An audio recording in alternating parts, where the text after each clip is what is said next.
High, বিনিয়োগী খুঁটিনাটি চ্যানেলে আপনাদের সকলকে স্বাগত। আজ আমরা আলোচনা করব পোস্ট অফিসে সেভিংস অ্যাকাউন্ট নিয়ে। দেখুন, পোস্ট অফিসে সেভিংস অ্যাকাউন্ট থাকা উচিত কিনা এই নিয়ে আলোচনা করব। তার সঙ্গে ব্যাংকে সেভিংস অ্যাকাউন্টের থেকে বেশি বেনিফিট পাওয়া যাবে কিনা সেটা নিয়েও আলোচনা করব। বা এই দুটোর মধ্যে আমরা ডিফারেন্সও দেখব যে আমাদের বা আপনাদের দুটো অ্যাকাউন্ট থাকা উচিত না শুধুমাত্র ব্যাংকে অ্যাকাউন্ট থাকলেই হবে। এছাড়াও পোস্ট অফিসে সেভিংস অ্যাকাউন্ট থাকলে পোস্ট অফিস থেকে আমরা কি বেনিফিট পাবো সেটাও আমরা আজকের এই ভিডিওতে জানবো। তো চলুন, সবার প্রথম যেটা আমরা আগে জানবো সেটা হলো পোস্ট অফিসে সেভিংস অ্যাকাউন্টের ইন্টারেস্ট রেট। সেটা হলো 4% দেওয়া হয়, সেটা আমরা বা আপনারা সবাই জানি। এবার ব্যাংকে যদি ইন্টারেস্ট রেট সেভিংস অ্যাকাউন্টের কথা বলি, সেই ক্ষেত্রে 2% থেকে 2.50%-এর মধ্যে দেওয়া হয়, এর বেশি কিন্তু দেওয়া হয় না। এবার চলে আসি অ্যাকাউন্ট ওপেন মিনিমাম। দেখুন, একটা মিনিমাম ব্যালেন্স তো লাগে সেভিংস অ্যাকাউন্ট ওপেন করাতে গেলে, সেটা পোস্ট অফিসে 500। কিন্তু ব্যাংক কিন্তু জায়গা টু জায়গায় ভেরি করে বা ব্যাংক টু ব্যাংক ভেরি করে। ব্যাংকে কিন্তু আপনারা মিনিমাম 500 টাকা থেকে শুরু করতে পারেন, আবার 1000 টাকা থেকেও শুরু করতে পারেন। এবার এটা ডিপেন্ড করছে আপনি কোন এরিয়াতে বসবাস করেন তার উপর। যদি আমার এখানকার কথা বলি, তাহলে এখানে মিনিমাম ব্যালেন্স 1000 টাকা মেনটেন করতে হয়, যে কোনো ব্যাংকে আমি অ্যাকাউন্ট ওপেন করি না কেন। প্রাইভেট ব্যাংকে গেলে সেটা 5000 হয়ে যায়। এবার এখানে কিন্তু ব্যাংকে জিরো ব্যালেন্স অ্যাকাউন্ট ওপেন করাতে পারবেন, যেটা আবার পোস্ট অফিসে আপনি পারবেন না। এই বেনিফিটটা রয়েছে, কিন্তু জিরো ব্যালেন্স অ্যাকাউন্টে অনেক লিমিট রয়েছে। আপনি বেশি টাকা ট্রানজাকশন করতে পারবেন না, এরকম অনেক লিমিটেশন কিন্তু রয়েছে। এবার মিনিমাম ব্যালেন্স মেনটেন যেটা করতে হয়, যেই টাকাটা দিয়ে আপনি অ্যাকাউন্টটা ওপেন করিয়েছেন সেই টাকাটাই মেনটেন করতে হয়। যেরকম পোস্ট অফিসে আমরা কি বলেছিলাম, 500 টাকা থেকে আপনারা অ্যাকাউন্ট ওপেন করাতে পারবেন, তার মানে আপনাকে 500 টাকায় মেনটেন করতে হবে। ব্যাংকে যদি 1000 টাকা দিয়ে অ্যাকাউন্ট ওপেন করান, তাহলে আপনাকে ব্যাংকে 1000 টাকাই মেনটেন করতে হবে। চলুন, এবার আপনারা কিন্তু এখানে সিঙ্গেল জয়েন্ট দুই রকমের অ্যাকাউন্ট ওপেন করাতে পারবেন, পোস্ট অফিস বা ব্যাংকে। এবার আসি পিওএসবির 8টা বেনিফিট। দেখুন, শুধু 8টা না, আরও বেনিফিট রয়েছে। এবার এই পিওএসবি হলো পোস্ট অফিস সেভিংস ব্যাংক অ্যাকাউন্টের। সবার প্রথম আপনারা এটিএম ফেসিলিটি পেয়ে যাবেন। সেখানে কিন্তু আপনারা 25,000 পার ডে ভারতের যে কোনো এটিএম থেকে উইথড্র করাতে পারবেন।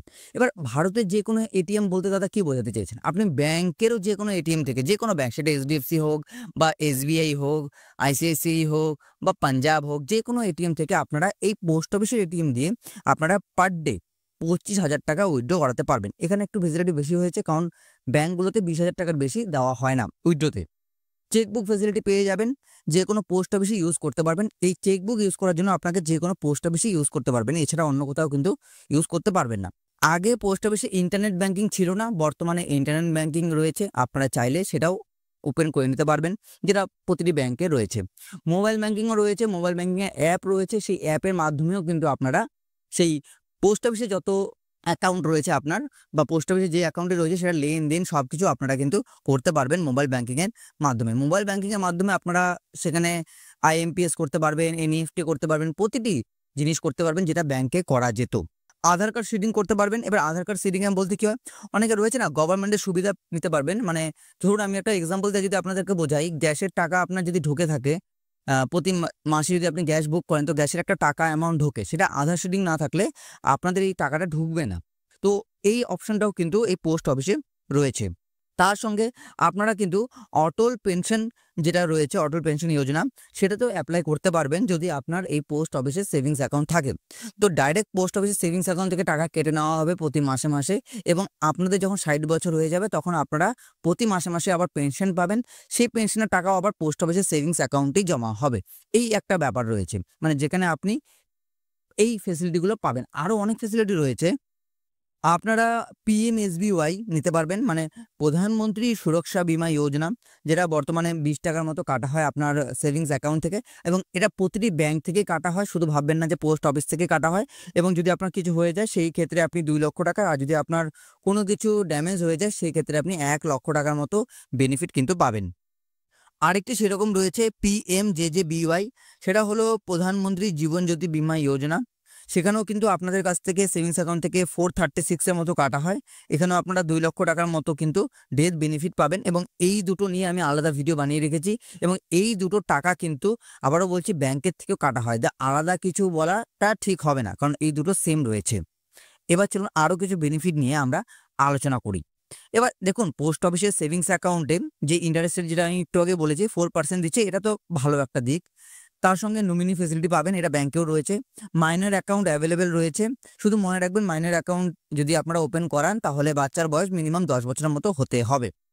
এবার ট্রানজাকশন লিমিট কিন্তু 50,000 ডেইলি রয়েছে। এখানে একটু কম রয়েছে, কারণ আমরা যদি ব্যাংকের থেকে ট্রানজাকশন করি তো সেই ক্ষেত্রে আমরা 2 লাখ হোক 3 লাখ হোক করতে পারবো, কিন্তু পোস্ট অফিসে 50,000 টাকা ডেইলি লিমিট করা রয়েছে।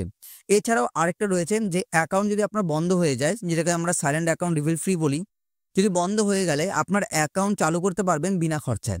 সেখানে শুধুমাত্র কেওয়াইসি করতে হবে। সেটা ব্যাংকেও সেম রয়েছে। যদি আপনি অ্যাকাউন্ট অনেকদিন ধরে না চালান, 3 বছর ধরে চালাচ্ছেন না বা 2 বছর ধরে চালাচ্ছেন না, সেই ক্ষেত্রে অ্যাকাউন্ট ক্লোজ করে দেওয়া হয়। আপনি যদি যখন যাবেন অ্যাকাউন্টটাকে আবার কেওয়াইসি করবেন, তখন সেই অ্যাকাউন্টটা আবার কিন্তু চালু হয়ে যাবে। আরও কিছু এক্সট্রা বেনিফিট রয়েছে, চলুন সেগুলো নিয়ে একবার আলোচনা করি পোস্ট অফিসের সেভিংস অ্যাকাউন্টের। জয়েন্ট অ্যাকাউন্ট আপনি ওপেন করতে পারবেন, আপনি সিঙ্গেল অ্যাকাউন্ট ওপেন করতে পারবেন। শুধু মনে রাখবেন আপনার নামে আপনি সেভিংস অ্যাকাউন্ট একটাই ওপেন করতে পারবেন পোস্ট অফিসে, সেটা যে কোনো ব্রাঞ্চেই হোক না কেন। এবার জয়েন্ট অ্যাকাউন্ট যদি আপনি ওপেন করেন, সেই ক্ষেত্রে আপনার যে ফার্স্ট হোল্ডার রয়েছে সে অ্যাকাউন্ট ওপেন করাতে পারবে একটা সিঙ্গেল, আবার সেকেন্ড হোল্ডার রয়েছে সেও একটা আলাদা অ্যাকাউন্ট ওপেন করাতে পারবে, কিন্তু নামে একটাই হবে, বাকিগুলো জয়েন্ট অ্যাকাউন্ট আপনাকে ওপেন করাতে হবে। সেই ক্ষেত্রে আপনি 2-3টে অ্যাকাউন্ট ওপেন করাতে পারবেন। এরপর সেভিংস অ্যাকাউন্ট ওপেন করানোর জন্য আপনার যেই ডকুমেন্টসগুলো লাগবে পোস্ট অফিসে নিয়ে যেতে, সেগুলো হলো আধার কার্ড লাগবে, প্যান কার্ড লাগবে, ফটো লাগবে, মোবাইল নাম্বার লাগবে, ইমেল আইডি লাগবে, ভোটার কার্ড লাগবে। এগুলো আপনাকে নিয়ে যেতে হবে। একটা ফর্ম রয়েছে যেখানে 2-3টা সাইন করতে হবে, আপনাকে প্রতিটি জিনিস ঠিকঠাকভাবে লিখতে হবে। এছাড়াও আপনি যদি সবকিছু দিয়ে দিন এবং 500 টাকা আপনাকে ডিপোজিট করতে হবে সেভিংস অ্যাকাউন্টের জন্য, তাহলে আপনার এই 1 to 2 আওয়ার্সের মধ্যে আপনার অ্যাকাউন্ট ওপেন করে দিয়ে দেওয়া হবে। আর যদি আপনার মাইনরের নামে অ্যাকাউন্ট ওপেন করেন তাহলে must be date of birth certificate আপনাকে নিয়ে যেতে হবে। সেই ক্ষেত্রে কিন্তু আপনার বাচ্চার আধার কার্ড, ভোটার কার্ড তো নাও হবে না, না? তো সেই ক্ষেত্রে আপনাকে কিন্তু ডেট অফ বার্থ সার্টিফিকেট নিয়ে যেতে হবে বাচ্চার জন্য। এবার এত কিছু জানলাম পোস্ট অফিসের সেভিংস অ্যাকাউন্টের ব্যাপারে। তাহলে পোস্ট অফিসের সেভিংস অ্যাকাউন্ট আর ব্যাংকের সেভিংস অ্যাকাউন্টের মধ্যে দেখতে গেলে ব্যাংকের সেভিংস অ্যাকাউন্টে বেনিফিট বেশি পাওয়া যায়। আমরা ট্রানজাকশন বেশি করতে পারবো, যে কোনো জায়গায় কোনো ঝামেলা হয় না, যে কোনো জায়গায় তার ব্রাঞ্চ পেয়ে যাব, অনেক ব্রাঞ্চ পেয়ে যাব। তো ওগুলো দিক দিয়ে দেখতে গেলে ব্যাংক বেস্ট, কিন্তু পোস্ট অফিসে না এক্সট্রা কিছু বেনিফিট পাওয়া যায়। সেটা কি? সেটা হলো দেখুন, পোস্ট অফিসের সেভিংস অ্যাকাউন্ট থাকলে আপনারা কিছু স্কিমে ইনভেস্ট করতে পারবেন যেগুলো ব্যাংকে নেই। যেরকম সুকন্যা সমৃদ্ধি যোজনা একটা রয়েছে, সেইটাতে আপনি করতে পারবেন, সেটা মেয়েদের জন্য। আরেকটা রয়েছে MIS মান্থলি ইনকাম স্কিম, যেখানে প্রতি মাসে মাসে আপনি ইনকাম করতে পারবেন। আরেকটি রয়েছে KVB কিষাণ বিকাশ পত্র, NSC national savings certificate. RD রয়েছে, সেটা ব্যাংকেও রয়েছে, কিন্তু এখানকার RDতে ইন্টারেস্ট রেট বেশি দেওয়া হয়। FD রয়েছে 1 বছর, 2 বছর, 3 বছর, 5 বছরের। PPF রয়েছে, যেটা সব ব্যাংকে রয়েছে, ছেড়ে দিলাম। আরেকটা রয়েছে সিনিয়রদের জন্য বেস্ট একটা, যেটা বলা হয় সেটা হলো SCSS senior citizen saving scheme, যেখানে 8.2% মতো বেনিফিট পাওয়া যায়। তার মানে এই সব স্কিমে যদি আপনি ভাবেন যে ইনভেস্ট করবেন, তাহলে আমি মনে করি যে আপনাদের একটা পোস্ট অফিসে সেভিংস অ্যাকাউন্ট থাকা দরকার। ব্যাংকে রয়েছে থাক না, পোস্ট অফিসে যদি এইসব স্কিমে আপনার ইনভেস্ট করার কথা ভাবেন, যদি মান্থলি ইনকামের কথা ভাবেন, বা যারা সিনিয়র রয়েছে তারা যদি কোয়ার্টারলি ইনকামের কথা ভাবে, একটা ভালো ইন্টারেস্ট রেট ভাবে, তাহলে আমার মনে হয় এই পোস্ট অফিসের সেভিংস অ্যাকাউন্ট একটু ওপেন করে এইসব স্কিমে ইনভেস্ট করা উচিত। তাতে কি হবে, আপনাদের ভবিষ্যতের রিটার্নটা ভালো পাবেন এইসব স্কিমে ইনভেস্ট করে। তো আশা করব পোস্ট অফিসে সেভিংস অ্যাকাউন্ট ওপেন করা উচিত কিনা এই বিষয় নিয়ে আর কোনো আপনাদের মধ্যে প্রশ্ন নেই। যদি এর পরেও কোনো প্রশ্ন থাকে তো নিচে কমেন্ট বক্সে আপনাদের জন্য খোলাই রয়েছে।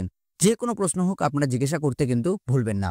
ভিডিওটি ভালো লাগলে ভিডিওটি লাইক এবং শেয়ার করে দিবেন বন্ধুবান্ধব গুরুজনদের সাথে। ভিডিওটি দেখার জন্য আপনাদের সকলকে অসংখ্য ধন্যবাদ।